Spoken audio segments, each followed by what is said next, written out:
Good afternoon. My name is Rahmani Mohammed, and today I'm going to be credit union. Now, credit union is a type of financial cooperative ranging in sizes small, volunteer only operations to large entities with thousands of participants. Credit unions can be formed by large corporations, organizations, and other entities for their employees and members. Credit institutions are created, owned, and operated by their participants. Next slide. Now, credit unions follow a basic. Wait, did this? You kicked me out. What happened? I got kicked off. Let me see. Okay. Credit unions follow a basic business model. Members pool their money. Technically, they are buying shares in the cooperative. So the credit union, the people who actually have accounts in the credit union, are the investors in that. They have shares within that. In order to be able to provide loans, demand deposit accounts, and other financial products and services to each other. Any income generated is used to fund projects and services that will benefit the community and interests of its members. Next slide. Go on to the next slide. Now, a credit union versus a bank. Credit unions are smaller in size, are significantly smaller in size than most banks, and are structured to serve a particular region, such as Fort Worth or DFW, industry, meaning car manufacturers or retail workers, or a group. For example, Wells Fargo has over 8,800 branches and 13,000 ATMs across America, while the Navy Federal Union, the largest credit union by asset size in America, has 300 branches with many near military bases. As I stated before, this is a particular group of people that this credit union is targeting. However, just because most credit unions have fewer branches does not mean they cannot have similar reach. Many credit unions are part of an ATM network designed to expand the reach, so many credit unions have a lot of ATMs. Counting this network as well as their own, the NFCU members have access to over 52,000 ATMs nationwide, which is 4 times as many as Wells Fargo. All right. While credit unions and banks generally offer the same things, there are key structural differences. The biggest difference is that banks function to generate profit for their shareholders. So banks have investors that don't necessarily have to have accounts within that bank versus a credit union, which the people who have accounts in that credit union are the shareholders, are the investors. Credit unions operate as a not-for-profit organization designed to serve their members, who are also, as I stated before, de facto owners with them owning shares within a credit union.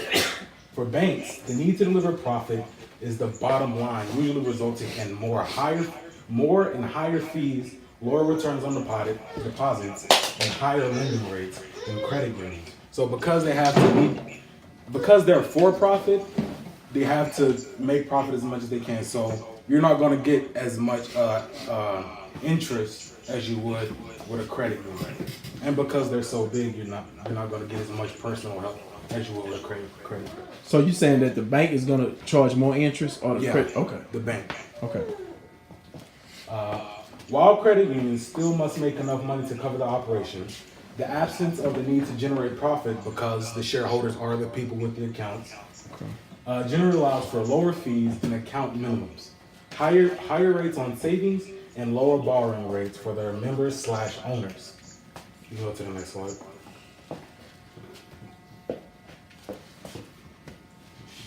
Okay, now what are the advantages to having a credit union versus a bank? Like banks, the process of making money at a credit union starts by attracting deposits. In this area, there are 2 distinct advantages over banks that credit unions have. The first is exemption from paying corporate income tax on earnings, so they don't have to pay the government. Okay. The second is that credit unions only need to generate enough earnings to fund daily operations. As I stated before, they're generally smaller than banks, so they don't need to keep up as much as a big bank would. As a result, they enjoy narrower operating margins than banks, which are expected by shareholders to increase earnings every quarter.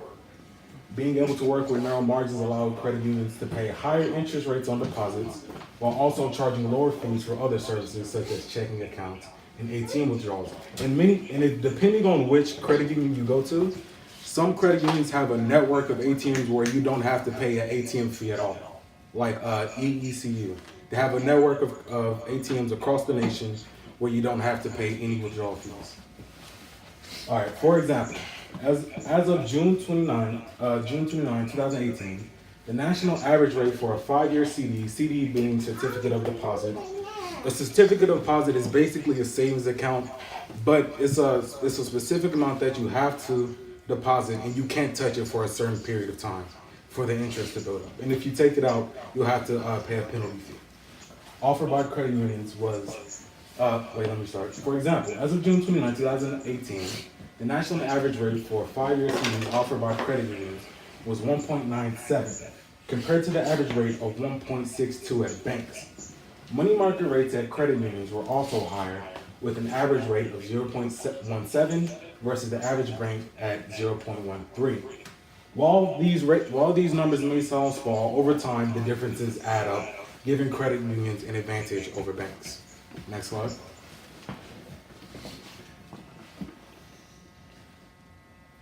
And that is my presentation on credit union. Any questions, comments, or concerns?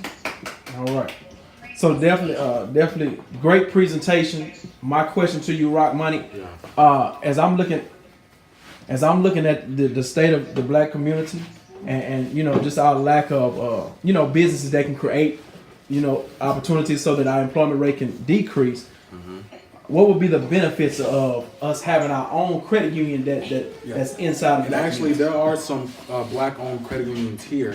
Okay. They're like mostly they're churches. So churches, they will pull the members.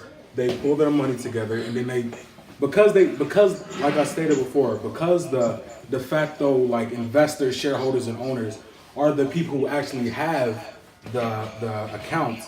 They don't have to pay income tax.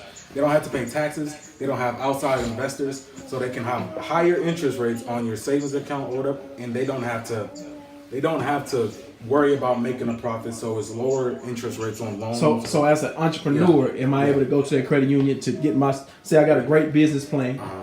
I just need the capital to get it started. I'm able to approach the credit union. All you would need to do is start an account there, savings account, checking account, whatever, and then and because the rates are lower, it'll probably be a lot easier for you to pay it back because they're not worried about. They make a profit, but they don't have outside investors, so that's not their main focus. They're not publicly traded. Yeah. Okay. All right. Any other questions for Rahmani? Credit union? No. I didn't even do anything.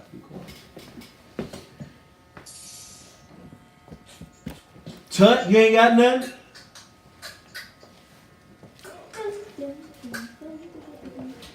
Tut the fighter. Tut the fighter. And some examples of credit unions are EECU, which is Educational Employees Credit Union, Fort Worth Community Credit Union, and the Navy Federal Credit Union. There are others, but those are just a few. NFCU.